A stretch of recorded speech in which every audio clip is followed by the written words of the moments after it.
Sarah Johnson pulled her tattered raincoat tighter as the cold December rain soaked through to her skin. The small alcove between two buildings on Wilshire Boulevard wasn't much, but at least it kept the worst of the weather away. 11 months on the streets of Los Angeles had taught her where to find shelter when the sky turned angry. "Happy birthday to me," Sarah whispered, her breath making little clouds in the chilly morning air. 38 years old today and nobody to celebrate with. Not that birthdays meant much anymore. When you're trying to survive each day, special occasions don't seem so special. Sarah reached into her plastic grocery bag and pulled out half, a protein bar she'd saved from the women's shelter handout yesterday. Her stomach growled, begging for more, but she broke the bar in two anyway. Old habits die hard. The nurse in her still calculated how to make food last until the next opportunity came along. "Morning, Ellie," Sarah called to the elderly woman, shuffling toward her, hunched against the rain. "Got something for you." Ellie's weathered face lit up at the sight of food. "Sarah, you're an angel. Don't need to share your breakfast." "It's just a protein bar," Sarah said with a shrug. "Besides, my grandmother always said sharing makes the food taste better." The two women ate in silence, watching the rain create rivers along the gutter. When they finished, Ellie pulled a crumpled magazine from inside her coat. "Found this dry. Thought maybe you'd like it. Has that actress you like in it?" Sarah smiled. "Thanks, friend." Before she became homeless, Sarah loved watching movies. Julia Roberts had always been her favorite. Something about her smile, her laugh, the way she portrayed women with both vulnerability and strength. Now reading about celebrities was like visiting a planet she'd once traveled to, familiar but impossibly distant. After Ellie left to check the donation bins behind the grocery store, Sarah gathered her few belongings. She needed to get to the free clinic early if she wanted a chance to see the doctor before they reached capacity. The persistent cough that had started 3 weeks ago wasn't getting better, and the pain in her chest concerned the former pediatric nurse in her. The E. Rain slowed to a drizzle as Sarah made her way through the awakening city. Most people hurried past with eyes averted, clutching coffee cups and phone screens. Sarah tried not to think about that, about warm offices and paychecks and health insurance. Thinking about what you'd lost only made things harder. Instead, she focused on her plan for the day. First the clinic, then maybe the library to get warm and dry. The librarian, Mr. Peterson, was kind and never rushed her out like some places did. Sometimes he even saved the newspaper for her. As Sarah cut through Beverly Gardens Park, she noticed how the rain had left everything looking washed clean. The manicured lawns seemed extra green, the roses particularly vibrant. Little things like that still made her smile. The park was mostly empty this early, with puddles dotting the walking paths and dripping from the benches. That's when Sarah saw it, something colorful and elegant lying beneath a bench, partially hidden by shrubs. At first she thought it might be discarded gift wrapping, but as she got closer, she realized it was a designer purse, a very expensive-looking one. "Hello," Sarah called out, looking around the empty park. "Anybody lose something?" Only the morning birds answered her. Sarah hesitated. She should probably turn it in somewhere, but who would believe a homeless woman found a designer purse and didn't steal it? Most security guards followed her through stores as if she were a criminal, and police officers often told her to move along, even when she wasn't breaking any laws. Curiosity won out. Sarah picked up the purse, surprised by how heavy it was. The material felt soft and luxurious against her calloused fingers, real leather, not the imitation kind. She sat on a dry spot of the bench and carefully opened it. Inside was a wallet, sunglasses, keys, a phone, and various makeup items. The wallet was what caught Sarah's eye, elegant red leather with gold trim. With shaking hands, she opened it, looking for ID, hoping to find the owner's name. Her eyes widened when she saw the driver's license photo. "No way," she whispered. Sarah blinked hard, making sure her eyes weren't playing tricks on her, but the face on the license didn't change. The purse belonged to Julia Roberts. The Julia Roberts. With trembling fingers, Sarah looked through the rest of the wallet. Credit cards, business cards, and cash. More cash than Sarah had seen in a long time. At least $3,000. Sarah's mind raced. $3,000 could change everything for her. medication for her worsening cough, a place to stay for a while, new clothes for job interviews, real food. For a moment, Sarah allowed herself to imagine what that would be like. To sleep in a real bed again, to shower whenever she wanted, to not worry about where her next meal would come from. The rain started falling harder, making little splashes on the designer purse. Sarah closed the wallet and slipped it back inside, then tucked the purse under her raincoat to keep it dry. Some decisions needed time, and this was the biggest decision Sarah Johnson had faced in a very long time. Sarah found shelter under the park's gazebo and sat down, her hands trembling as she took out the wallet again. "This isn't just any wallet," Sarah whispered to herself. "This belongs to Julia Roberts." The cash was neatly arranged, all $100 bills. With this much money, she could get her prescription filled. The cough that kept her up at night might finally go away. She could rent a room, even if just for a little while. $3,000 was nothing to someone like Julia Roberts, but to Sarah, it was everything. Sarah's stomach growled loudly, reminding her that half a protein bar wasn't much of a breakfast. When was the last time she'd eaten a full meal? 3 days ago? 4. She continued looking through the wallet. There were platinum credit cards, business cards with important names, and a few family photos. One showed Julia with her arms around 3 smiling children. Another was of what appeared to be her husband, looking at her with obvious love. Sarah slipped the photos out and looked at them more closely. Happy faces. A family that loved each other. It reminded Sarah of when she had a life too, before illness, and medical bills took everything away. What would Grandma say if she could see me now, Sarah wondered aloud. She already knew the answer. Margaret Johnson had raised her granddaughter with one rule above all others: do what's right, even when it's hard. Especially when it's hard. Sarah remembered being 12 years old, finding a diamond bracelet in the hospital waiting room where her grandmother worked as a receptionist. She'd been so excited, already planning what she'd do with the money from selling it, but her grandmother had made her turn it in to security. "But Grandma, finders keepers," she'd protested. "Sarah Elizabeth Johnson," she'd said firmly, "how would you feel if you lost something precious and nobody returned it? Doing the right thing isn't about what other people deserve. It's about who you choose to be." The memory was so clear it made Sarah's chest ache. Her grandmother had been gone for 5 years now, but she could still hear her voice plain as day. Sarah looked at the sky. The rain had stopped, and patches of blue were appearing between the clouds. People were starting to enter the park. Joggers, tourists with cameras, and nannies with strollers. Normal people with normal lives. I could be normal again, Sarah thought, her fingers tightening around the wallet. But another thought kept pushing through. What kind of normal would that be, starting over with stolen money? Sarah sighed deeply. She knew what she had to do, what her grandmother would expect her to do, what she would expect from herself, if she were still the woman she used to be. Sarah carefully put everything back in the wallet, exactly as she'd found it. Her hands shook as she slipped the photos back into place, making sure the corners weren't bent. From inside the purse came a gentle chime. The phone was receiving messages. Sarah pulled it out, seeing notification after notification, lighting up the screen. "Someone's definitely looking for this," she murmured. She could see fragments of urgent texts. "Where are you? Have you seen your purse? Call me ASAP." The phone was locked, but Sarah knew the owner was probably frantic. She'd lost her own. Phoned shortly after becoming homeless, one of many small losses that accumulated into a larger sense of disconnection from the world. Sarah reached into the purse again and found a small leather-bound agenda. Opening it, she saw today's date had an entry. 7 p.m., Hope Center Gala, Beverly Wilshire Hotel, speech at 8. The Hope Center. Sarah knew it well. Before everything fell apart, she'd volunteered there, helping provide medical care to children whose families couldn't afford it.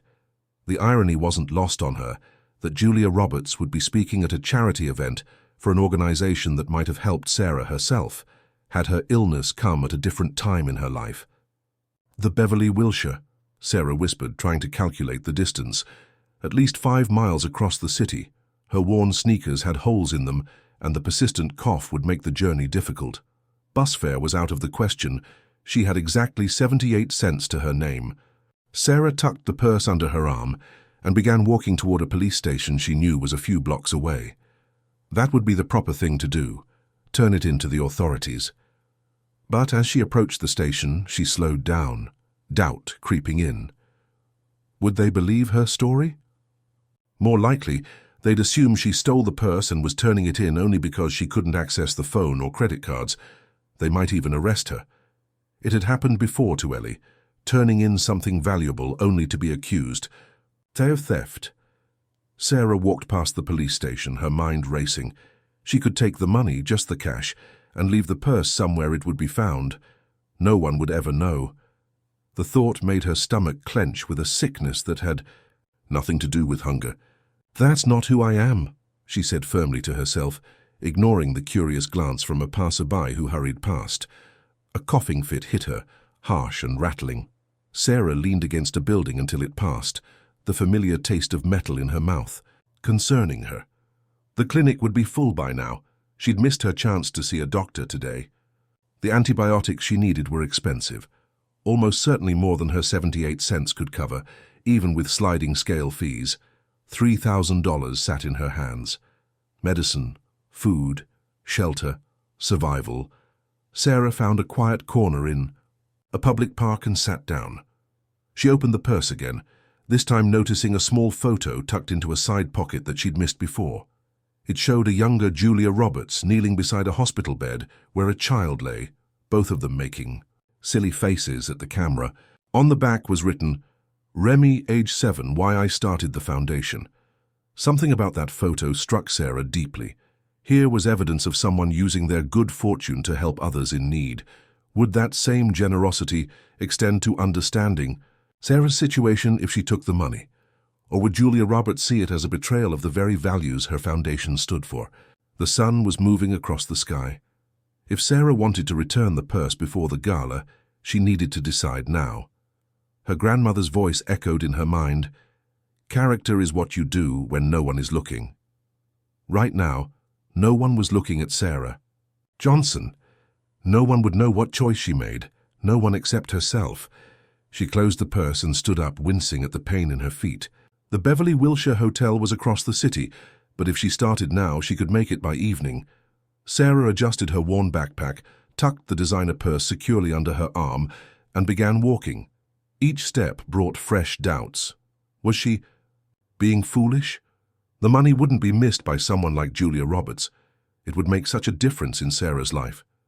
The internal debate continued as she made her way through neighborhoods that grew progressively more affluent. 2 hours. Into her journey, Sarah had to stop. The coughing had worsened, and she felt lightheaded.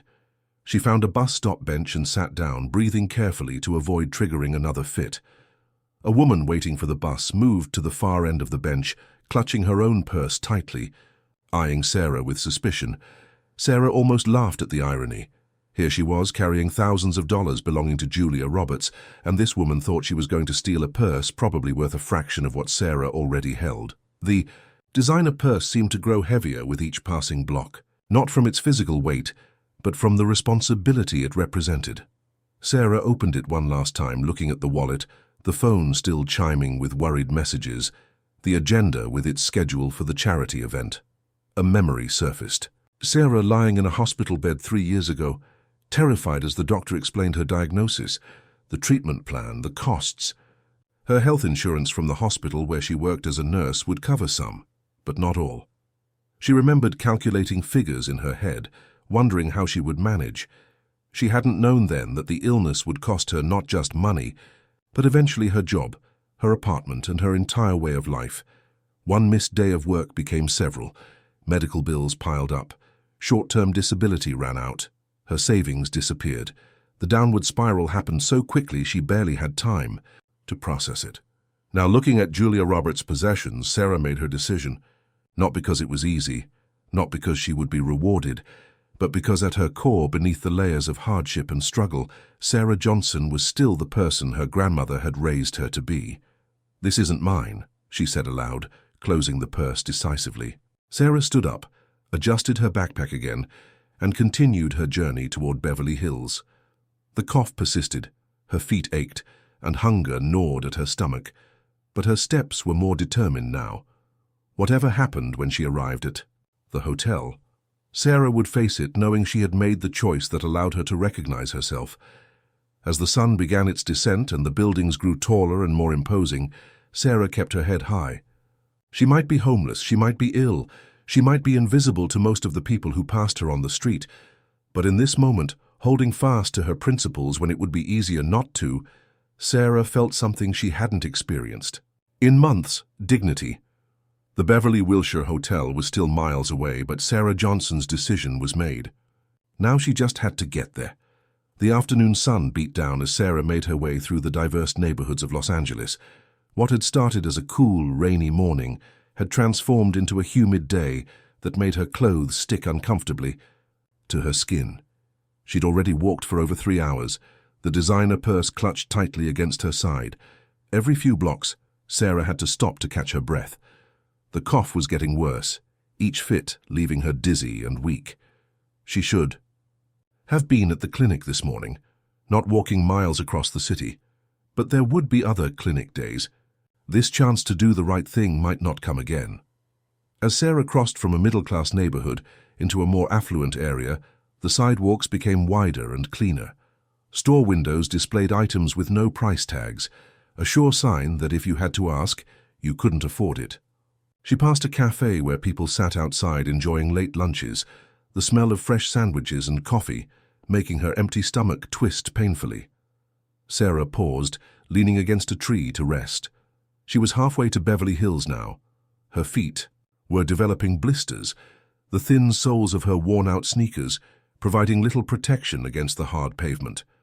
She took out her water bottle, an old plastic one she'd refilled dozens of times, and sipped sparingly, knowing there might not be public fountains in the upscale areas ahead. A woman exited the cafe, carrying a bag of what was likely leftovers. She noticed Sarah and hesitated, then approached cautiously.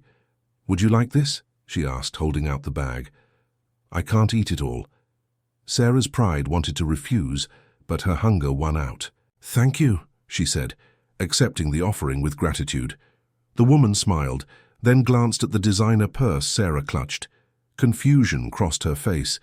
The expensive bag didn't match Sarah's worn clothes and appearance. Sarah saw the look and felt heat rise in her cheeks.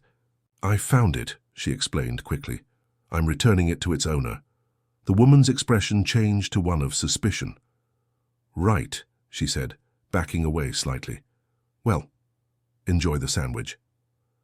Sarah watched her hurry back to a group of friends, whispering something that made them all turn to look. One of them was already on her phone, perhaps calling security or police. "Time to move on," Sarah murmured to herself, tucking the food into her backpack for later. She couldn't risk being delayed or detained. The next stretch of her journey took her through a commercial district where business people in suits hurried past, phones pressed to their ears. No one made eye contact with the limping woman whose coughing occasionally disrupted the ambient noise of traffic and conversation. Sarah had become skilled at making herself invisible. It was often safer that way. But today she needed to remain noticeable enough not to be mistaken for a threat when she reached the hotel. Near a busy intersection, Sarah spotted a restroom in a small public park. She'd been putting off the inevitable, but nature's call couldn't be ignored any longer. The restroom was relatively clean, with mirrors over the sinks. Sarah caught her reflection and barely recognized herself. Her once vibrant, auburn hair hung limply around her thin face. Dark circles shadowed her green eyes, and her skin had an unhealthy pallor. She splashed water on her face and did her best to smooth her hair, tucking it behind her ears. If she was going to approach a luxury hotel, she needed to look as presentable as possible. As Sarah exited the restroom, a park security guard approached her. "Ma'am, this area is for park visitors only," he said firmly. "I was just using the restroom," Sarah explained. "I'm on my way through." The guard's eyes fell to the designer purse. The same suspicion she'd seen in the cafe woman's face appeared in his. "Where did you get that bag?" he asked. Sarah sighed. "I found it. I'm trying to return it to its owner." "Why don't you come with me to the security office? We can contact the owner from there." Sarah felt panic rise in her chest. If she got detained now, she'd never make it to the Beverly Wilshire in time. The purse's owner would be preparing for an important charity event, not checking with random park security offices. "I appreciate your concern," Sarah said, summoning the authoritative tone she'd once used as a charge nurse. "But the owner is Julia Roberts, and she needs this for an event tonight. I'm already on my way to deliver it." The guard's eyebrows shot up at the name. "Julia Roberts? Look, miss, I'm trying to help, but check the ID in the wallet if you don't believe me," Sarah challenged, her patience wearing thin. Reluctantly, the guard accepted the wallet Sarah removed from the purse, opening it to see the driver's license. His eyes widened. "See?" Sarah said, taking back the wallet and returning it to the purse. "Now may I continue? She'll need this before her charity event tonight." The guard nodded, suddenly respectful. "Yes, of course, that's quite honest of you." Sarah gave a small smile. "Thanks. Which way to Wilshire Boulevard from here?" With directions from the now helpful guard, Sarah continued her journey. The encounter had cost her valuable time, and the sun was already beginning its descent toward the horizon. She needed to pick up her pace. At a crosswalk, Sarah's luck turned. A city bus pulled up, and as passengers disembarked, the driver noticed her coughing fit. "Are you all right, ma'am?" he called through the open door. Sarah nodded, trying to catch her breath. "Just need to get to Beverly Hills." The driver looked at her with sympathy. "That's my route. Hop on." "I don't have fare," Sarah admitted. The driver shrugged. "Consider it my good deed for the day. You look like you could use a break." Gratitude flooded through Sarah as she climbed aboard the mercifully empty bus. "Thank you, I really mean it." "No problem. Take a seat before you fall over." The ride gave Sarah's aching feet a much-needed rest. Through the window, she watched the city transform as they moved west, buildings growing more impressive, cars more expensive, clothing more fashionable. It was like watching a visual representation of the socio-economic ladder she had fallen from. As the bus approached her stop, Sarah gathered her strength. The Beverly Wilshire was just a few blocks away now. The driver gave her a concerned look as she rose to leave. "Take care of yourself," he said as she thanked him again. The final stretch took Sarah past stores she once could have shopped in, restaurants where she'd celebrated special occasions in another life. Now she was acutely aware of the stares, her appearance attracted in this upscale neighborhood. When the majestic facade of the Beverly Wilshire finally came into view, Sarah paused, suddenly uncertain. The elegant entrance was staffed by uniformed doormen. Well-dressed people flowed in and out. Valets ran to retrieve expensive cars, and everyone moved with the confident air of belonging. Sarah clutched Julia Roberts' purse and took a deep breath that triggered another coughing spell. When it subsided, she squared her shoulders. She had come too far to turn back now. "You can do this," she whispered to herself, channeling her grandmother's strength. "Just a few more steps."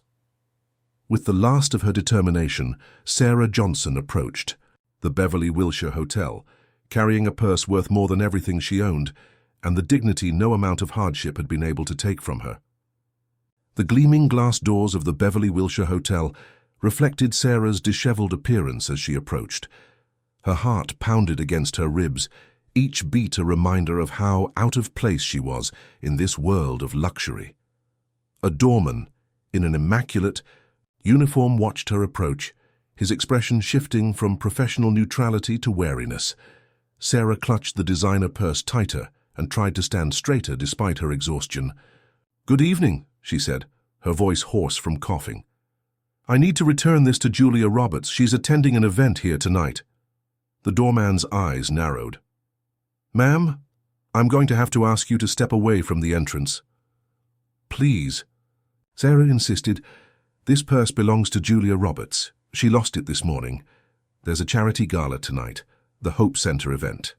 "We have many events this evening," the doorman replied, positioning himself to block her access. "If you've found lost property, you should turn it in to the police."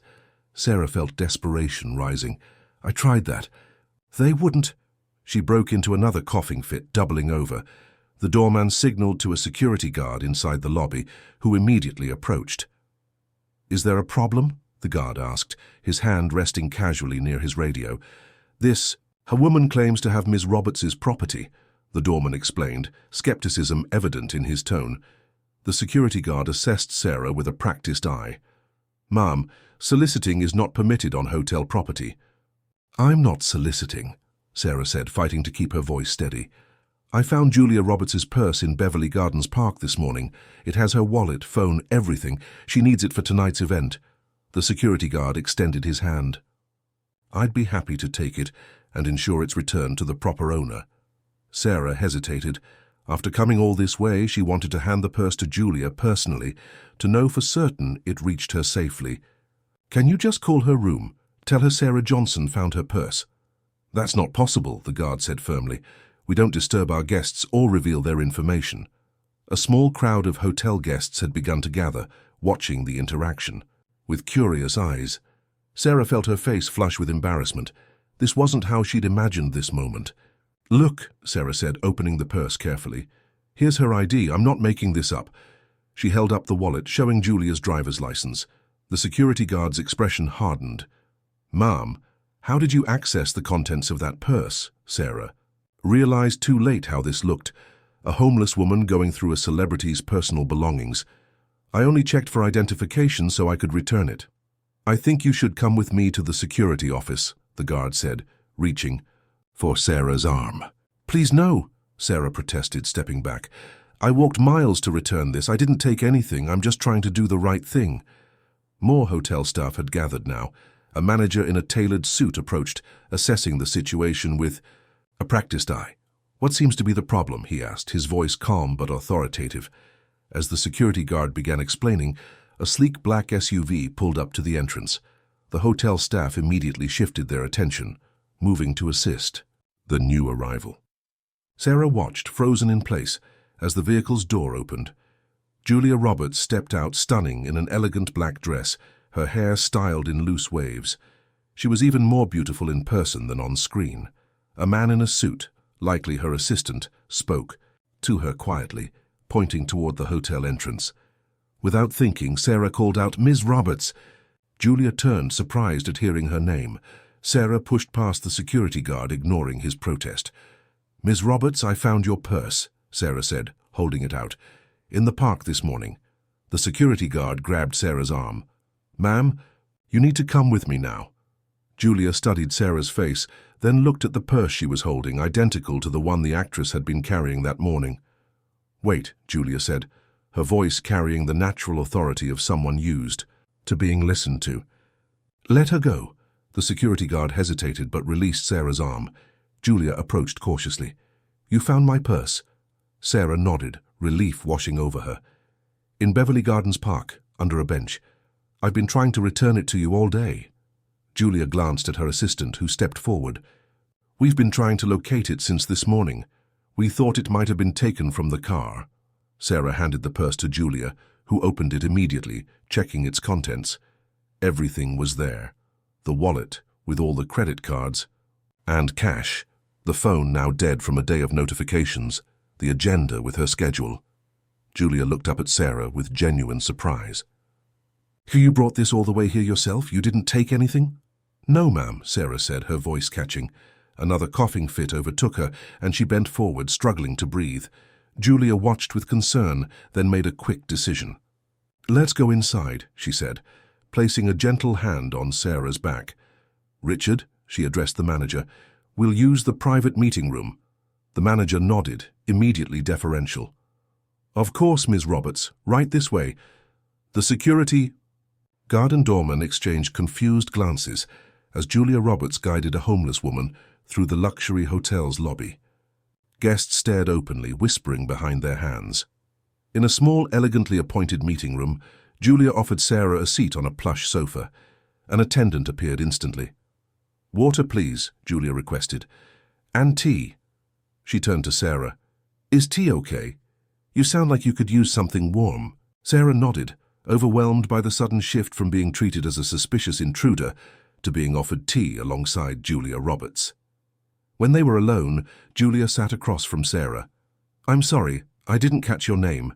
"Sarah. Sarah Johnson." "Well, Sarah Johnson, you've just saved me from a very difficult evening. My speech notes for tonight were in that purse along with my house keys and family photos I can't replace. Julia studied her with curious eyes. May I ask why you went to all this trouble? Most people would have just kept it.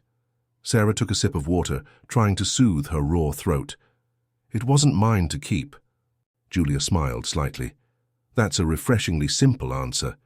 But you could have used the money, couldn't you? Sarah looked down at her worn clothes and nodded slowly. Yes, but I wouldn't have been able to live with myself. Julia's expression softened.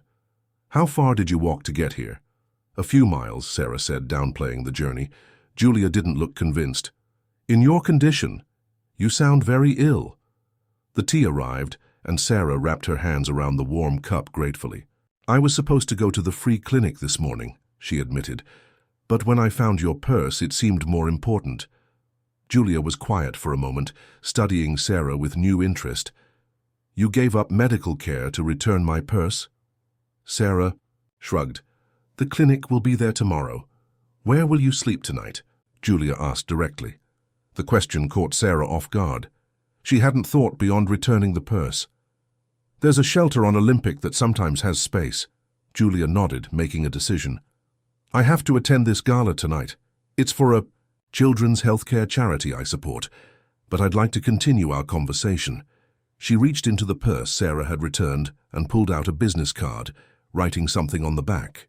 My assistant Tony will arrange a room for you here tonight. Get some rest, see a doctor for that cough, and meet me for breakfast tomorrow. Sarah stared at the card in disbelief. A room? Here? I can't. You can, Julia interrupted gently. Consider it a thank you for your honesty. She stood, smoothing her dress. I need to prepare for my speech, but Tony will take care of everything. As if on cue, the assistant entered the room. Julia spoke quietly to him, and he nodded, looking at Sarah with new respect. Before leaving, Julia turned back to Sarah. You know it's rare to meet someone who chooses integrity when no one would have known the difference. She smiled warmly. I'm looking forward to our breakfast, Sarah Johnson. As Julia left for her charity gala, Sarah sat stunned in the luxurious meeting room, a cup of fine tea in her trembling hands and a hotel keycard, being presented to her by a deferential assistant. In the space of 12 hours, she had gone from sheltering from the rain to being offered shelter in one of the most expensive hotels in Los Angeles. The journey wasn't over yet, but for the first time in a very long time, Sarah felt something. She'd almost forgotten. Hope. Sarah stood in the center of the hotel room, afraid to touch anything. The suite was larger than the apartment she'd lost 18 months ago. Floor-to-ceiling windows offered a breathtaking view of Los Angeles at night, the city lights twinkling like earthbound stars. Everything gleamed with understated luxury. The marble bathroom, the plush king-sized bed, the elegant furniture. Will this be suitable, Miss Johnson? Tony, Julia's assistant, asked from the doorway. Suitable? Sarah almost laughed. It's overwhelming. Tony smiled. Ms. Roberts arranged for a doctor to see you. She should arrive within the hour. There are also some clothes in the closet that should fit you. When you're ready, room service is available. He placed a hotel phone card on the desk. Just dial 0 if you need anything. After he left, Sarah stood frozen, unable to believe. Her circumstances. 12 hours ago, she'd been sharing half a protein bar with Ellie under a dripping overhang. Now she was standing in a suite that probably cost more per night than she'd made in a week as a nurse. The persistent cough broke the spell. Sarah made her way to the bathroom, gasping at the marble shower stall and deep soaking tub. When was the last time she'd had a proper bath? The shelter offered showers, but they were always rushed, the water lukewarm at best. Sarah caught her reflection in the expansive mirror and barely recognized herself. Her hair hung in limp strands, her face was gaunt and her clothes were stained and worn. She looked exactly like what she was, a woman who had been living on the streets. One night doesn't change anything, she reminded herself, trying to temper, the hope threatening to bloom in her chest. Tomorrow she'd have breakfast with Julia Roberts, and then life would return to normal, her normal, not this fantasy. A discreet knock announced the doctor's arrival. Dr. Helen Cho was professional and kind, asking questions without judgment as she examined Sarah. You have bronchitis, she confirmed after listening to Sarah's lungs. Possibly developing into pneumonia. You need antibiotics, rest, and proper nutrition. She wrote out prescriptions and handed them to Sarah. The hotel pharmacy will deliver these shortly. I've also recommended some over-the-counter medications to help with symptoms. After the doctor left, Sarah finally allowed herself to explore the suite. The closet contained several sets of new clothes, simple but high-quality jeans, tops, sweaters, and even a dress, all in her size. She wondered how Julia had guessed so accurately, then remembered how the actress had studied her during their brief interaction. Sarah selected clean clothes and headed for the shower. The hot water felt miraculous on her skin, washing away not just dirt, but some of the weariness that had seeped into her bones. She shampooed her hair twice, watching months of grime circle the drain. The hotel toiletries smelled of jasmine and vanilla, scents so luxurious they almost made her cry. Clean, medicated, and dressed in new clothes, Sarah felt like a different person. When room service arrived with a light meal, chicken soup, fresh bread, and a salad, she nearly wept at the simple pleasure of hot, nutritious food served on real china. As she ate by the window, watching the city lights, Sarah wondered what Julia Roberts saw in her. Why had the actress been so kind to a stranger? Was it simply gratitude for the returned purse, or had something else prompted her generosity? Sarah's thoughts were interrupted by the hotel phone ringing. "Hello?" she answered hesitantly. "Sarah, it's Julia. I just wanted to check if everything is all right." "Yes, everything is—" Sarah searched for words adequate to express her gratitude. "Yeah, it's more than all right. It's incredible. Thank you doesn't seem sufficient." Julia's warm laugh came through the line. "Did the doctor see you?" "Yes, she prescribed antibiotics. They've already been delivered." "Good. And the clothes?" "They fit perfectly. I don't know how to repay you for all this." "Your honesty already did that," Julia replied. "The gala is running late, but I'll meet you for breakfast tomorrow at 9 in the private dining room. Try to get some rest." After they hung up, Sarah sat on the edge of the bed, overwhelmed by the day's events. She'd expected nothing when she set out to return the purse, certainly not this level of kindness from someone like Julia Roberts. Sarah took her antibiotics and slipped between the silky sheets of the king-sized bed. The mattress cradled her body in a way that made her aching muscles sigh with relief. When was the last time she'd slept in a real bed? The shelters had cots, and on the streets she'd learned to sleep sitting up, her back against a wall. Her few possessions clutched close. Despite her exhaustion, sleep didn't come immediately. The room was too quiet, too safe. She'd grown accustomed to staying partially alert even while sleeping, ready to protect herself if necessary. Here, in this cocoon of luxury, the absence of danger felt almost unsettling. Sarah's mind drifted to her former life, her tiny apartment with its second-hand furniture, the pediatric ward where she'd worked, the simple routines that had structured her days. She'd never been wealthy, but she'd been secure with health insurance and a retirement plan. She'd never imagined how quickly it could all disappear. Her illness had started with what seemed like a simple flu. When it developed into pneumonia, she'd needed hospitalization. The medical leave stretched from weeks into months as complications arose. By the time she was well enough to return to work, her position had been filled. Other hospitals were downsizing. No one wanted to hire a nurse with recent health problems. The medical bills came relentlessly. Insurance covered some, but the deductibles and out-of-pocket costs mounted. Sarah had dipped into her savings, then depleted them. She'd sold her car, then her grandmother's jewelry. The apartment went next, and with it her address, making job applications even more difficult. The spiral from middle-class nurse to homeless woman had taken just 14 months. Sarah rolled onto her side, watching the city lights. Tomorrow she would meet Julia Roberts for breakfast. The thought was so surreal it almost made her laugh. What would they talk about? What could a homeless former nurse and an Oscar-winning actress possibly have in common? As sleep finally began to claim her, Sarah wondered if perhaps this unexpected kindness was the universe balancing its scales. She'd given up the chance for $3,000 to do the right thing. She'd sacrificed her own needs to return something valuable to its rightful owner.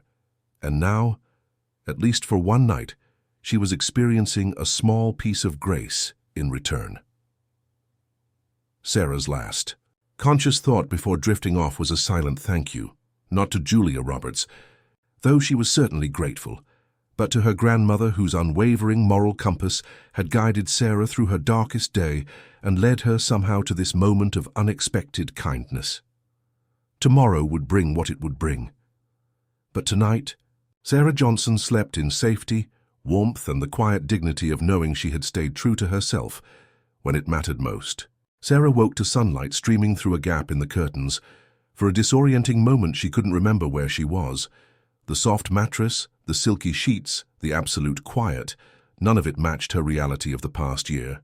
Then yesterday's events flooded back, and she sat up glancing at the bedside clock. 7:30 a.m. She had time before breakfast with Julia Roberts. The thought still seemed absurd, like something from a fever dream. Sarah took another shower just because she could, savoring the hot water and fragrant soap. The antibiotics had already begun to work. Her cough was less frequent, though her chest still ached. She selected the simple dress from the closet, navy blue with three-quarter sleeves, and was surprised to find it flattered her thin frame. There were even new shoes, comfortable flats that didn't pinch her blistered feet. Looking in the mirror, Sarah hardly recognized herself. Clean hair, clean clothes, rested face. She looked almost like the person she'd been before everything fell apart. Almost, but not quite. Her eyes held a wariness that hadn't been there before, and her face retained the gauntness of long-term hunger. At precisely 8:55, Sarah made her way to the elevator, following the directions Tony had left with a morning delivery of her medication. The private dining room was located on the mezzanine level, away from the main restaurant. Julia was already there, dressed casually in jeans and a simple blouse, her hair pulled back in a loose ponytail. Without the evening makeup and formal dress, she looked more like the girl next door than a Hollywood icon. She stood when Sarah entered, greeting her with a warm smile. "You look much better," Julia said, gesturing for Sarah to sit. "Did you sleep well?" "Better than I have in months," Sarah admitted. "I can't thank you enough for everything." "You've thanked me plenty," Julia replied, pouring coffee for both of them. "I'm the one who should be grateful. There were irreplaceable things in that purse." A waiter appeared, offering breakfast options. Sarah chose modestly, toast, fruit, and scrambled eggs, while Julia ordered pancakes. "The antibiotics need to be taken with food," Sarah explained, noticing Julia's glance. At her plate, Julia nodded. "I mentioned you were supposed to go to a clinic. Have you been ill long?" "A few weeks with this cough, but I've had health issues for nearly 2 years now." Sarah hesitated, then decided honesty was the least she owed this woman who had shown her such kindness. "It's what started my slide into homelessness." Julia's expression became more serious. "Would you mind telling me what happened? Only if you're comfortable sharing." Sarah took a deep breath. She rarely spoke about her past. It was easier to focus on day-to-day survival, but Julia's genuine interest broke through her usual reserve. "I was a pediatric nurse at Mercy Hospital for 8 years. I loved my job, working with kids, helping them through difficult times." Sarah smiled at the memory. "Then I got sick. What started as flu developed into pneumonia with complications. I was hospitalized for weeks." The waiter returned with their food, creating a momentary pause in the conversation. "When he left," Sarah continued, "by the time I recovered enough to work, my position had been filled. The hospital offered sympathy but no job. Other facilities were downsizing nursing staff. The medical bills kept coming. Insurance covered some, but not all. I drained my savings, then started selling things. Eventually, I couldn't make rent." Julia listened intently, not interrupting, allowing Sarah to tell her story at her own pace. "The first night I slept in my car was the scariest. I kept thinking it was temporary, that something would turn around, but nothing did. Then my car was towed because I couldn't move it every 2 hours while looking for work. Without transportation or an address, finding a job became nearly impossible." Sarah shook her head. From there it was a fast slide. "What about family?" Julia asked gently. "My grandmother raised me after my parents died in a car accident when I was 10. She passed away 5 years ago. I have a cousin in Minnesota, but we were never close." Sarah sipped her coffee. The hardest part wasn't losing things, it was losing my identity. One day I was Nurse Johnson, respected and needed. The next, I was invisible. People literally look through you when you're homeless. Julia nodded thoughtfully. I noticed that in how the hotel staff treated you initially. It changed completely when they realized you were with me. That's how it works, Sarah agreed. Your humanity becomes conditional on what you own, where you live, how you dress. Yet you still returned my purse, Julia pointed out. Many wouldn't have. Sarah shrugged. My grandmother had strong opinions about integrity. She always said it's what you do when no one's watching that defines your character. She smiled slightly. I could hear her voice in my head all day yesterday. She sounds like a remarkable woman. She was. Raised me alone while working as a hospital receptionist. Never missed a school event. Taught me to stand on my own feet. Sarah's eyes grew distant with memories. She'd have loved the irony of me returning a purse to Julia Roberts. She was a huge fan of your films. Julia smiled. What were her favorites? Erin Brockovich. She loved seeing a regular person take on the system and win. Sarah hesitated. That's why yesterday was so strange. I was taking the purse to the real Julia Roberts, but I kept thinking about the characters you've played. Women, who face challenges but keep their dignity. Julia looked touched. That's quite a compliment. It's just the truth. Sarah took a bite of her eggs, suddenly aware of how much she'd revealed. I'm sorry for talking so much about myself. Please don't apologize. I asked because I wanted to know. Julia leaned forward slightly. Tell me about your nursing career. What made you choose pediatrics? The question opened a floodgate. Sarah found herself describing her work with children, the challenges, the heartbreaks, and the victories. She explained the specialized knowledge required for pediatric care, the importance of including families in treatment plans, and the reward of seeing a sick child recover. As she spoke, animation returned to her face, her hands gesturing emphatically. To illustrate points, Julia asked perceptive questions that revealed her own knowledge of healthcare charities. She explained that the Hope Center Gala had been raising funds for mobile medical units to serve underinsured children in Los Angeles County. We've raised money, Julia said, but we're struggling with implementation. The medical establishment has its own ideas about how things should work, which don't always match the realities of the families we're trying to help. Sarah nodded in understanding. That disconnect is common. Healthcare systems are designed for efficiency, not accessibility. As their breakfast plates were cleared, Julia checked her watch reluctantly. I have a meeting in 20 minutes, but I'd like to continue this conversation. Would you be available for lunch? Sarah blinked in surprise. You want to have lunch? With me? Yes, Julia said simply. I have an idea I'd like to discuss with you, but I need to think it through a bit more. Could you stay another night? Sarah nodded, speechless at this unexpected turn of events. Good, Julia smiled, standing.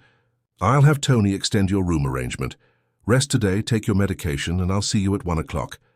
As Julia left, Sarah remained at the table, wondering what revelation the afternoon might bring, and why Julia Roberts seemed genuinely interested in the opinions of a homeless former nurse. Sarah spent the morning in her hotel room, alternating between resting and standing by the window, watching the bustling city below. From this height, Los Angeles looked orderly and pristine, so different from the street-level perspective she'd grown accustomed to. She took her antibiotics faithfully, noticing how each dose seemed to clear her breathing a little more. The possibility that Julia Roberts might actually have a genuine proposition for her seemed too fantastical to believe. Sarah tried to temper her expectations. More likely, the actress would offer her some money, maybe a few nights in a modest hotel, and that would be the end of their brief intersection. And that would be more than generous, Sarah reminded herself. More than most would do. At 12:45, Sarah took the elevator down to the hotel's main restaurant where Julia had arranged to meet her. The maitre d' escorted her to a secluded table in the back, where Julia was already waiting, accompanied by a distinguished-looking man with silver hair. Sarah, Julia greeted her warmly, standing to welcome her. This is Robert Cantwell, my attorney and the director of the Roberts Foundation. The man extended his hand. "A pleasure to meet you, Ms. Johnson. Julia has told me about your remarkable integrity." Sarah shook his hand, feeling increasingly out of her depth. "Thank you for the kind words, but returning lost property isn't remarkable, it's just basic decency." "In my experience," Robert replied with a smile, "basic decency is remarkably rare." Once they were seated and had ordered, Sarah again choosing something simple while trying not to think about the prices, Julia leaned forward. "I mentioned this morning that the Foundation has been working on healthcare access initiatives," she began. "What I didn't fully explain is that we've hit some significant roadblocks in connecting with the populations we're trying to serve." Robert nodded. "Particularly the homeless community. Despite substantial funding, our outreach programs haven't been as effective as we'd hoped." Sarah nodded, understanding the challenge. "There's a deep distrust of institutions among the homeless. When your every interaction with the system ends in disappointment or humiliation, you stop believing help is real." "Exactly," Julia said, her eyes lighting up. "That's what we've been missing, someone who truly understands both sides of the equation. Someone with healthcare knowledge who also knows firsthand what it's like to navigate life on the streets." Sarah felt a flutter of something she hadn't experienced in a long time: professional interest.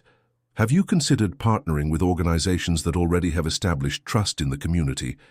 There's a nurse practitioner at the Olympic Shelter who runs a weekly clinic. People trust her because she's consistent and doesn't make promises she can't keep." Robert made a note on his phone. "That's precisely the kind of insight we need." He glanced at Julia, who nodded encouragingly.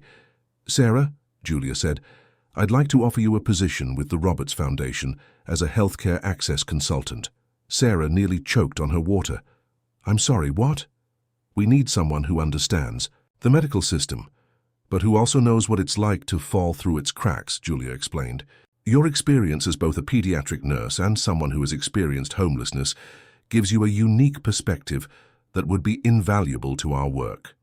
Sarah sat back, stunned. "But I haven't worked in nearly 2 years. My nursing license has probably expired. I don't have an address, references, professional clothes." Robert raised a hand gently. "All practical concerns that can be addressed. The Foundation can assist with housing, license renewal if you're interested in returning to clinical work, and whatever else you need to get back on your feet." Sarah looked between them, searching for signs that this was some elaborate joke or misunderstanding. "Why me? You don't even know me." Julia's expression softened. "I know that you walked miles across the city, sick and hungry, to return a purse with $3,000 in it. I know you were a pediatric nurse who lost everything because of illness and a broken healthcare system, the very problem our foundation is trying to address. Sometimes the right person appears at exactly the right moment. This isn't charity," Robert added, seeming to sense Sarah's hesitation. "The foundation would be gaining your expertise. The position comes with a competitive salary, benefits, and professional development opportunities." Sarah's mind raced. Was this actually happening? "I don't know what to say." "You don't have to decide immediately," Julia assured her. "Take some time to think about it. In the meantime, we'd like to help you get stabilized." Robert slid a folder across the table. "This contains information about a month-to-month apartment the Foundation keeps for visiting staff. It's yours if you want it, regardless of your decision about the position. There's also a prepaid card for immediate expenses and information about healthcare resources." Sarah stared at the folder, overwhelmed. "I never expected—" "I know," Julia said gently. "A week ago, I never expected to lose my purse in a park. Life is unpredictable that way." The waiter arrived with their meals, providing Sarah a moment to compose herself. As they ate, Robert explained more about the Foundation's work, the scope of the consultant position, and the immediate support they were offering. "The apartment is available immediately," he said. "I can take you there after lunch if you'd like to see it." Sarah nodded, still processing everything. "I'd appreciate that." "And Sarah," Julia added, "even if you decide this position isn't right for you, the Foundation can still connect you with resources to help you rebuild. Your nursing skills are too valuable to be lost because of one health crisis." By the time they finished their meal, Sarah felt as though she'd stepped into an alternate reality. The practical part of her, the part that had learned to survive on almost nothing, remained suspicious, waiting for the catch. But the nurse in her, the professional who had once contributed meaningfully to society, was awakening after a long dormancy. As they stood to leave, Sarah found her voice again. "Before I even consider this amazing offer, I need you both to understand something." She took a deep breath. "I won't be a charity case or a public relations story. If I do this, it would be as a professional bringing genuine value to your organization." Julia smiled with what looked like respect. "I would expect nothing less. That's exactly why I think you're perfect for this role." Robert handed Sarah his business card. "Take a few days, think it over. All the contact information you need is in the folder." After lunch, as promised, Robert drove Sarah to see the apartment. A modest but comfortable one-bedroom near the Foundation's offices. It was simply furnished, but felt like a palace compared to the shelters and streets Sarah had known for months. The refrigerator was stocked with basics. The bathroom contained toiletries. There was even a small desk with a laptop. "The building has laundry facilities in the basement," Robert explained, handing her the keys. "The rent is covered for 3 months, giving you time to get established, regardless of your decision about the position." When he left, Sarah stood in the middle of the apartment, keys clutched in her hand, trying to comprehend how completely her life had transformed in just 36 hours. Yesterday morning, she'd been sharing half a protein bar under a leaking overhang. Tonight she had an apartment, new clothes, medication, and a job offer from Julia Roberts' foundation, all because she'd chosen to do the right thing when no one was watching. Sarah moved to the window and looked out at the city. For the first time in nearly 2 years, she allowed herself to feel something dangerous and fragile: hope. 2 weeks had passed since Sarah accepted the position with the Roberts Foundation. The transition from homelessness to having an apartment, a salary, and a purpose had been dizzying. She'd spent the first few days just sleeping, taking her medication, and adjusting to the strange sensation of having walls around her again. Walls that were hers, at least temporarily. When she felt strong enough, Sarah had visited the Olympic Boulevard shelter to tell Ellie where she was. The elderly woman had hugged her fiercely. "I knew you had good things coming," Ellie had said, her weathered face creasing into a smile. "You always helped everyone else. About time someone helped you." Sarah had left Ellie with her new phone number, promising to check in regularly, along with a bag of necessities the older woman desperately needed. Now Sarah stood outside the Roberts Foundation headquarters, dressed in simple but professional attire, purchased with the prepaid card Robert had given her. Her hair was trimmed, her health was improving daily, and the gauntness was slowly leaving her face. Still, she hesitated before entering the building. "You belong here," she whispered to herself, straightening her shoulders. The receptionist greeted her warmly. "Ms. Johnson, welcome. They're ready for you in the conference room." Inside, Sarah found a small group waiting. Robert Cantwell, 2 program directors, and Julia Roberts herself, who had flown in specifically for this meeting.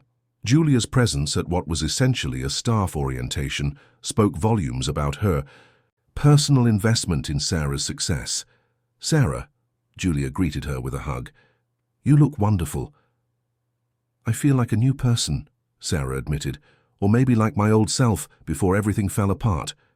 The meeting began with introductions, followed by presentations about the Foundation's various healthcare initiatives. Sarah listened attentively, her mind already identifying potential improvements based on her dual perspective. When it was her turn to speak, Sarah's initial nervousness gave way to the professional confidence that had once defined her. "The mobile clinic concept is excellent," she began, "but the current schedule doesn't align with when homeless populations are most accessible. Most people spend mornings seeking food, trying to find day labor, or traveling to public facilities for basic needs. Late afternoon and early evening would reach more people." The program directors exchanged glances, impressed by her practical insight. One made notes as Sarah continued. "Additionally, requiring ID creates an immediate barrier. Many homeless individuals have lost their identification or had it stolen. We need protocols for providing care without standard documentation." For the next hour, Sarah outlined her observations, drawing on both her nursing expertise and her lived experience. She described the fear that kept many homeless people from seeking help, the practical challenges of following medication schedules, without watches or calendars, and the importance of dignity in healthcare interactions. Being treated like a human being matters as much as the medical care itself, she explained. When you're homeless, you become accustomed to being invisible or treated with suspicion. Healthcare providers who acknowledge your humanity can break through that barrier of distrust. By the end of the meeting, the team had compiled a list of actionable changes to implement immediately. Julia watched with undisguised satisfaction as Sarah seamlessly integrated into the professional environment. "I think we made the right decision," Julia said to Robert as the meeting concluded. Sarah overheard and smiled tentatively. "I hope I can live up to your expectations." "You've already exceeded them," Robert replied. "Your insights today will transform our approach." As the others filed out, Julia remained. "Do you have time for coffee? I'd like to hear how you're settling in." They found a quiet corner in a nearby cafe. Away from the foundation offices, Julia seemed more relaxed, less the famous actress, and more like someone genuinely interested in Sarah's well-being. "The apartment is perfect," Sarah told her. "I still wake up sometimes thinking I'm under the bridge, and then I remember." Julia nodded, understanding. "Major life changes take time to feel real, even positive ones. I visited my friend Ellie at the shelter," Sarah continued. "Seeing her reminded me how quickly everything changed for me, and how many others are still out there. That's why your perspective is so valuable to the foundation," Julia said. "You haven't forgotten." Sarah traced the edge of her coffee cup thoughtfully. "I never imagined homelessness could happen to me. I had education, skills, savings, all the things that are supposed to protect you. Then one health crisis, and everything collapsed." "The system failed you," Julia agreed. "That's what we're trying to change." "Can I ask you something personal?" Sarah ventured. Julia nodded. "Why did you create the foundation? With your career, you could have chosen any cause." Julia's expression grew reflective. "My mother was a nurse," she revealed. "She worked in community healthcare for 30 years, often with underserved populations. I saw how hard she worked and how much she cared, but also how the system constrained what she could do." Sarah hadn't expected this connection. "So healthcare access was already important to you?" "Yes, but it became more personal when my niece was diagnosed with a chronic illness as a child. My family had resources and connections, and still, navigating the healthcare system was overwhelming. I kept thinking about families facing the same challenges without those advantages."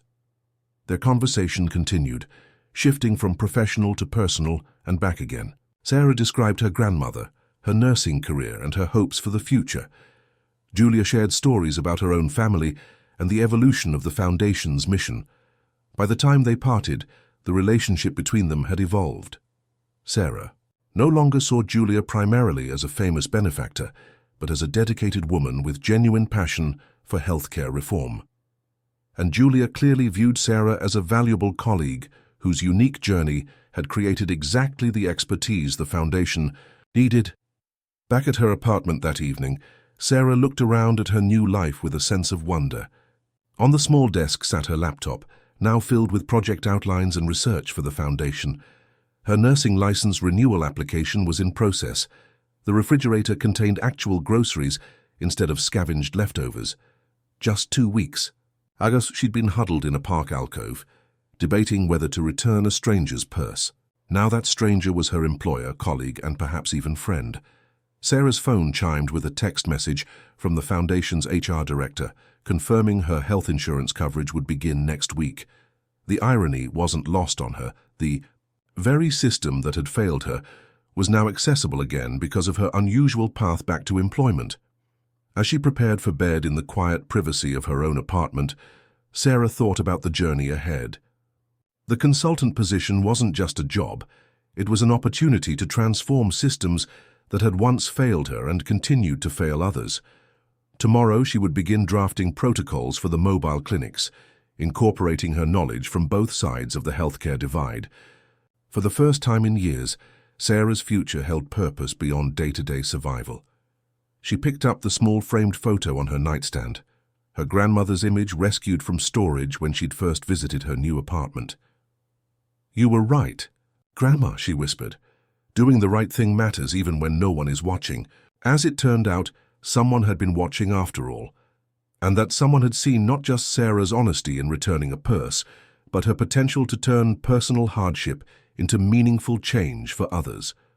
From winter to summer, and Sarah's transformation had been equally dramatic. Her health had fully recovered, her professional confidence had returned, and her work at the Roberts Foundation had exceeded everyone's expectations. Today marked a significant milestone, the grand opening of the first redesigned mobile health unit, now called the Community Care Connection. The vehicle had been completely renovated based on Sarah's recommendations, featuring a more welcoming layout, streamlined intake procedures, and practical amenities like charging stations and secure storage for patients' belongings. "Are you ready?" Julia asked, finding Sarah reviewing her notes in the Foundation's conference room. Sarah looked up with a smile. "As ready as I'll ever be." In an hour, she would be speaking at the ribbon-cutting ceremony alongside Julia. The thought still seemed surreal. 6 months ago, she'd been invisible to society. Today, her ideas and experiences were helping reshape healthcare access for vulnerable populations. "Nervous?" Julia inquired, sitting beside her. "Terrified," Sarah admitted. "Public speaking wasn't exactly part of my nursing training." Julia laughed. "You've presented to our board of directors and partner organizations without breaking a sweat." "That's different. Those are working meetings. This is—" Sarah gestured vaguely. "This is standing in front of cameras and donors," Julia finished for her. "I understand, but no one could tell this story better than you." Sarah nodded, gathering her courage. Over the past months, she'd developed a genuine friendship with Julia, one based on mutual respect and shared passion for their work. The awe of working with a famous actress had faded, replaced by appreciation for Julia's intelligence, compassion, and unwavering commitment to healthcare access. As they drove to the event in downtown Los Angeles, Sarah reflected on the journey that had brought her here. The foundation had helped her secure a permanent apartment, restore her nursing license, and rebuild her professional identity. But beyond those tangible supports, they had given her something even more valuable: the opportunity to transform her hardship into hope for others. The mobile unit was parked in a community center parking lot, surrounded by a small crowd of foundation staff, healthcare partners, donors, and media. Sarah recognized many faces: colleagues who had welcomed her expertise, community organizers she'd collaborated with, even a few former healthcare co-workers who had reached out after learning of her new position. Among the waiting crowd, Sarah spotted a familiar weathered face. "Ellie's here," she whispered to Julia. Julia followed her gaze. "You invited her?" "I wanted her to see this," Sarah explained. "She kept me going during my darkest days." The ceremony began with Robert Cantwell welcoming everyone and explaining the Foundation's mission. As he introduced Julia, a ripple of excitement moved through the crowd. Julia spoke briefly about the Foundation's commitment to healthcare equity, then turned towards Sarah. 6 months ago, an extraordinary act of honesty brought a remarkable woman into our lives. Sarah Johnson didn't just return my lost purse, she brought invaluable insights to our work. Today, I'm honored to introduce the architect of our reimagined Community Care Connection and the Foundation's Director of Outreach Services, Sarah Johnson. The audience applauded as Sarah approached the podium. Her hands trembled slightly as she placed her notes down, but when she looked up and saw Ellie's encouraging smile, her nervousness steadied. 6 months ago, I was homeless, Sarah began, her voice clear and confident. When you're living on the streets, you become accustomed to being unseen, to having people look through you rather than at you. Healthcare, like so many essential services, becomes nearly impossible to access when you don't have an address, a phone, identification, or even a place to store medication.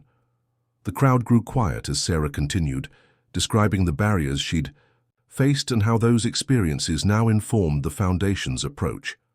This mobile unit isn't just about providing medical care. It's about restoring dignity to the healthcare experience for people who have been marginalized.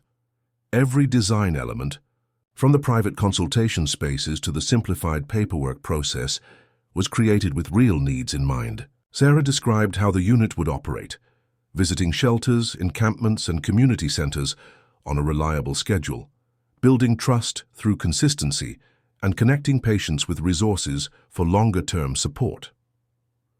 What makes this approach different is that we've listened to the people we're trying to serve, Sarah explained. We've incorporated their feedback at every stage of development. The result is a healthcare delivery model that addresses not just medical needs, but the practical realities of life without stable housing. As Sarah concluded her speech, she locked eyes with Ellie. Everyone deserves quality healthcare delivered with dignity. Everyone deserves to be seen. With this mobile unit, we're taking one step toward making that vision a reality. The audience responded with enthusiastic applause. Julia joined Sarah at the podium, and together they cut the ribbons stretched across the mobile unit's entrance. As photographers captured the moment, Sarah felt a profound sense of completion, as if her journey had somehow come full circle. After the ceremony, as foundation staff conducted tours of the mobile unit, Sarah made her way to Ellie.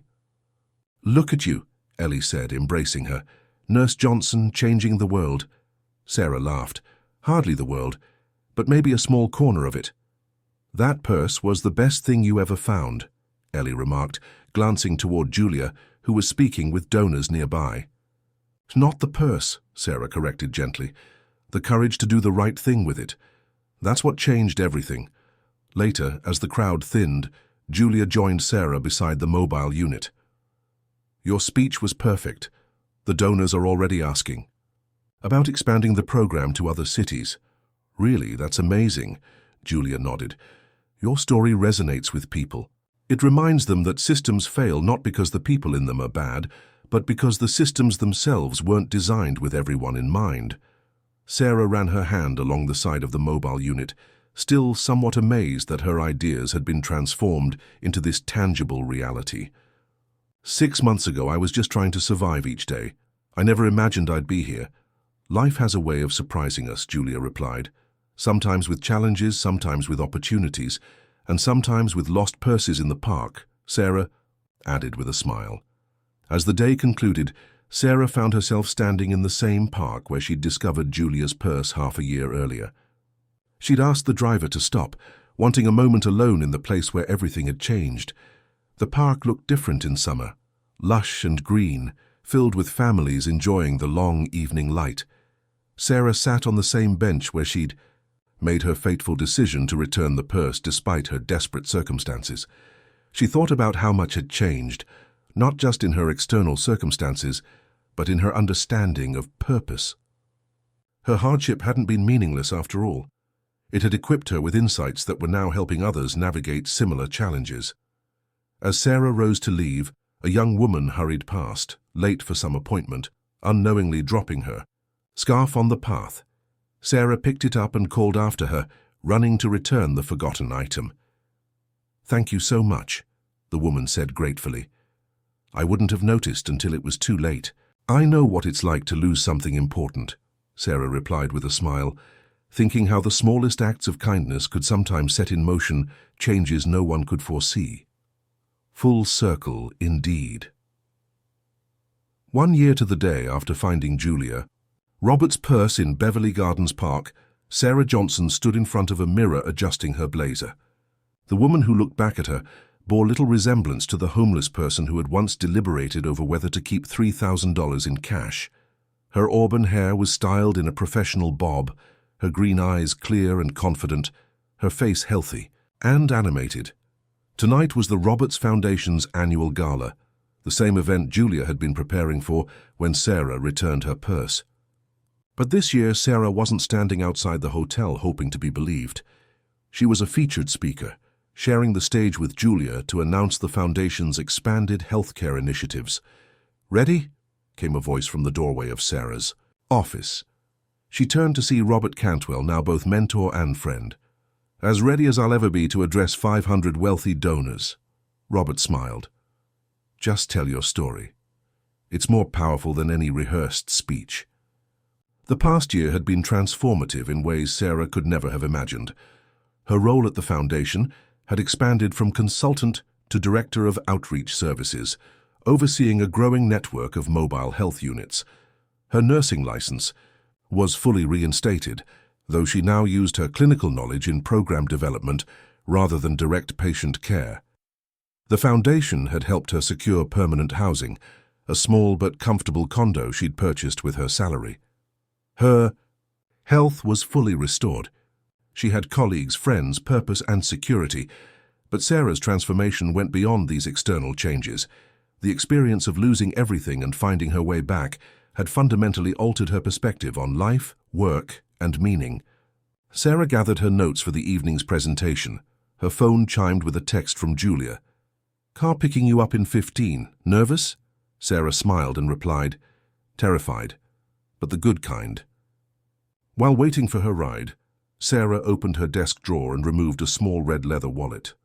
Julia had insisted she keep it as a memento when she'd had her purse replaced, a reminder of their unlikely connection. Sarah ran her fingers over the soft material, remembering the weight of decision she'd felt that rainy morning in the park. The foundation's black car service delivered her to the Beverly Wilshire Hotel, the very place where she and Julia had first met face to face. As Sarah walked confidently through the doors, she nodded to Thomas, the doorman who had once tried to turn her away and now greeted her by name. "Good evening, Miss Johnson. They're waiting for you in the ballroom." The grand ballroom had been transformed for the gala. Elegant tables surrounding a central stage, the foundation's logo projected on the wall, sophisticated lighting creating a warm ambiance. Donors in formal attire mingled over cocktails, discussing philanthropy and social impact. Julia spotted Sarah immediately and waved her over to a small group that included Robert and several board members. "Here she is," Julia announced proudly. "The woman whose insights have completely transformed our healthcare outreach programs." Sarah accepted the introduction graciously, no longer uncomfortable with recognition of her contributions. A year of professional success had restored her confidence, though she remained grounded by the memory of where she'd been. During dinner, Sarah found herself seated beside Dr. Eleanor Mercer, Chief of Pediatrics at Mercy Hospital, her former workplace. The connection wasn't coincidental.